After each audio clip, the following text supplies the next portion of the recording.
I think LeBron was very much in his feelings this week. After the Lakers didn't make a move to get Kyrie Irving. That was the other humongous story that broke over the weekend was, again, here we are, post-credit scene, right? We post the show.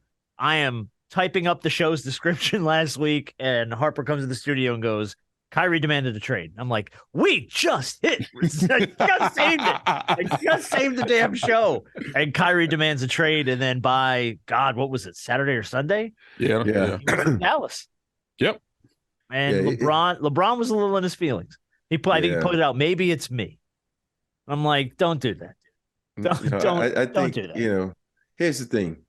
You can't control what other GMs and owners want to do. Right. You got to understand, you're LeBron James. A lot of people hate on you. You're the Lakers. A lot of people hate on you. Nobody wants to help you. So you got to get out of that. And the thing is, they're going to want everything and a kidney in order for them to help you. And you can't understand like everybody else, because if you look at what Dallas gave up, I think it helped Brooklyn more. Oh, tremendously. Than it helps Dallas. Yeah. And because now you got a ball hog and a ball hog battling for the ball. And I say ball hog, I don't mean that in a bad way. I mean, because Luca, think about it. Luca has to handle the ball to be successful. So does Kyrie. And so now you got these two guys, doing their thing, and it's going to be hard. But I just think, if Brooklyn looks back, because didn't really can play. Hell yeah. And the young fella just scored 40 points 3 games straight. He's like, okay, Kyrie, bye. I will show you what I can do. You in my way. And I think, and I know KD is out, and that allows him to get more shots. But I think Brooklyn, they're not as talented because Kyrie brings a whole different aspect to the game than a lot of other people. But I just think Brooklyn, they're not going to lose a step, I don't think, once KD gets back. Yeah. Yeah, I think Brooklyn won that trade because you get so much more back. You bring Spencer Dinwiddie back. He's been in the Nets jersey before. I do think, I wonder long term, what does this mean for Kevin Durant? Because now, he's now in his he's in his extended contract years now. I think that he's within the extension now. And, he's been with that franchise for what, 4 or 5 seasons? His 5th season is now. Yeah, he hadn't sniffed the NBA finals in 5 seasons. They're not going to the finals this season. So at some point in time, KD's got to sit back and wonder like, yo, I'm not winning here. I'm not winning here. You just got rid of one of the biggest pieces and the reasons why I was here in Kyrie Irving. What are we supposed to do? Yeah, it's gonna be interesting because the deadline's noon today, or I think it's tomorrow, isn't it? Yeah, Thursday. Yeah, tomorrow. Thursday. Yeah. So it's gonna be interesting. Will he end up in Phoenix? Meaning, and that's the bubble right now too. That seems to be the rumors. Is that how much longer can Brooklyn hang on to Kevin Durant after you've done this? What would y'all do if all of a sudden the Lakers get KD? Oh, come on. There's no way. Hey, if they wouldn't make the move for Kyrie Irving, you think they're going to give up? We're going to give you 2 picks. We're going to give you 2 picks. No way. We're going to give you Lonnie Walker. We're going to give you Russ. LeBron wanted Kyrie. He wanted him. And the Lakers would move those picks. So if y'all had a choice now, which one would y'all take, Kyrie or KD? KD. Oh, yeah. Durant in a heartbeat. Yeah. I'm taking KD. I agree, but here's the thing. So freaking good. With LeBron James, though, I think him and Kyrie have played off each other enough, and not for a really extended period of time, but enough to carry each other into an NBA Finals and win a championship together in Cleveland. They have a relationship. I think LeBron has a little bit more feel of how to manage Kyrie on the floor and maybe possibly behind the scenes and off the floor. Now the question becomes, how would Kevin Durant, LeBron James line up together on the floor? Oh, I think it lines up well because even though LeBron James is the new all-time leading scorer, we always talk about him being a team guy and being a guy that loves to pass the basketball.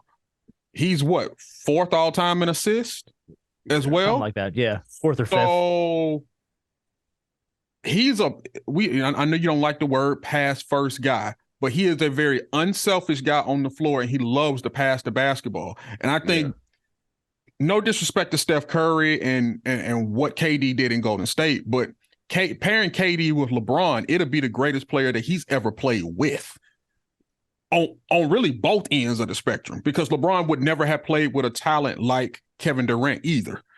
So the way that LeBron can set people up on the floor, I would be intrigued to see how that would happen, because LeBron can play off the ball, even though he plays on the ball a lot. He's able to set guys up and put guys in position to be able to be successful, and Kevin Durant is no different. All right, so here's my question. And there's a couple here, because I do want to circle back to the pairing of Kyrie and Luca. We'll get to that in a second. When you look back at Brooklyn and you go, there was a period of time they had James Harden, Kyrie Irving, and Kevin Durant in the starting five. What a missed opportunity for the Brooklyn Nets right there, because I think everybody looked at that and hearkened back to LeBron, D Wade, and Chris Bosh going to Miami and just putting together the first big, like, player-driven super team. They did it in Brooklyn. How does that not work? How does that not come together? For me, when everybody talk about big threes, if you look around all the big threes, each big three, their big three had a section they filled. You think about this big three, they all did the same thing. You know, Kyrie needed the ball, James Harden needed the ball, KD needed the ball. And so if you look at Miami, D-Wade could play without the ball. Oh, yeah. Chris Bosh could play without the ball. And you go to the big three they had in Boston, each one of those dudes could play without the ball. But the key is all those guys I just mentioned all play defense. You got two guys on that big three. They ain't playing no defense. Kyrie ain't playing no D. And we know James ain't playing no D. James Harden didn't play any defense. KD will. And so that's what people forget to think about. When you look at all the successful big threes, those guys were the two-way players, as they like to say. They play both ends of the floor. Even if I don't really consider, Golden State having a big three until they got KD. But see, we don't talk about how good defensive KD is. He plays defense. He blocks shots. He does things like that. And so that big three defensively was Draymond, Clay, and KD. Steph, he's a good defender, but not a great defender like those other three. So that's why all these big threes work. And in the sense of, everybody looks at, oh, well, what did Boston, what Brooklyn did? Brooklyn had no defense, man. And plus, James Harden wasn't healthy because he came in fat and out of shape and never got in shape. Yeah, I think there's attitude as well. Mm-hmm. And then when he did come around, you had to deal with all the off the floor issues with Kyrie and the vaccine and the suspensions and all the other stuff that came down. And it was like, there's never, I think, what was this? And I don't know if it's accurate or not. I got to look it up, but I think there was a stat that they played a combined total of like 11 games together. Yeah. Or some nonsense. To look at that and put that in perspective, for the period of time you had arguably three of the best players in the NBA on the same team, and you can get all three of them on the floor more than 11 times. Yeah, that's mind-boggling. That's kind of what people say about the big three out in LA is like last year they never played together, played like 20 games together. But you got to have pieces that fit, man. You just can't say, oh, these are the most talented players in the world, throw them together. Put them all together. You just can't throw everything in gumbo and make it think it's going to taste good. It ain't going to work that way. Yeah, it's got to fit perfectly. And like that big three in Miami, there was a level of unselfishness. There's a level of clarity when it came to, okay, D-Wade stepping to the side and realizing that, oh, this is prime Bron. Yeah. Oh, no, I got to let him do his thing. As unselfish as he is, he's dynamic in two aspects of the game when it comes to being able to dominate scoring-wise and being able to pass the ball. And none of those, between Harden, Durant, and Kyrie Irving, none of those guys really dominated from that standpoint and have that level of unselfishness to where that, they can make that kind of stuff happen. True. All right, Rob, how do Kyrie Irving and Luka Doncic play on the same floor together? It's going to be interesting. How does Jason Kidd get this to work? It's going to be very interesting. Think about it. You got Jason Kidd, one of the best point guards ever played this game. Now you got two of the best point guards in the game. And so I'm very, and think about this, Luka has never played with someone with this type of talent. Does Luka know how to defer? Because Luka is the type of guy who needs to rock 90% of the time, and Kyrie needs it 90% of the time. So I don't know how this is going to work. We like Mark Cuban, but this is this is one of these ones you got to sit back and wait. I have no clue because I just don't see Kyrie playing off the ball and Luca being that guy that passes Kyrie, because Luca, think about it. When he comes down, he's going to hold a rock for 15 seconds on that shot clock.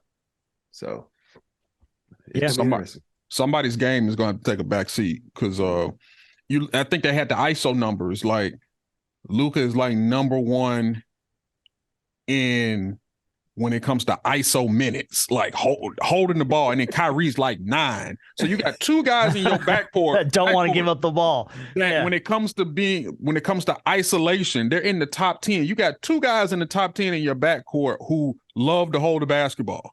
And so somebody's game is going to have to take a little bit of a back seat. And if I had to guess, it's going to be Kyrie a little bit.